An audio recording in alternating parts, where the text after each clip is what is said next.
প্রিয় দর্শক, আসসালামু আলাইকুম। তো দর্শক, যাকে দেখতে পাচ্ছেন তার নাম হচ্ছে আসমা। আসমার বাবা কৃষক ছিল। তো হঠাৎ করে নদীতে মাছ ধরতে গিয়ে পুকুরে তার বাবা সাপে কামড়ে মারা যায়।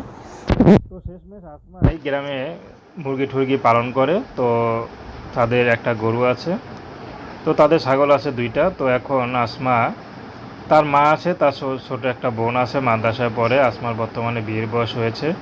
তো আসমার একটাই কথা, আমি কৃষকের মেয়ে, আমি যদি গ্রামে বিয়ে হয় আমি তাতেও খুশি। কারণ গ্রামে বিয়ে হওয়ার পরে যদি স্বামীর ঘরে হাঁস মুরগি খামার থাকে, যদি সেটা দেখতেও হয় নিজের, আমি নিজে একাই দেখতে পারবো, কারণ আমার সেই ট্রেনিং দেওয়া আছে। ইনশাল্লাহ স্বামীর সাথে সারা জীবন একসাথে কাটিয়ে দিব। শুধু আমার টাকার জন্য বিয়ে হচ্ছে না। তো যে পুরুষ আমাকে যৌতুক ছাড়া বিয়ে করবে, সে যদি গরিবও হয় আমার তো কোনো সমস্যা নেই। তো এই দর্শক, এই ছিল আসমার জীবনের সংক্ষিপ্ত জীবন কাহিনী। তো প্রেম, ভালোবাসা, বিয়ে শাদী করা আপনাদের ব্যক্তিগত ব্যাপার। আসসালামু আলাইকুম।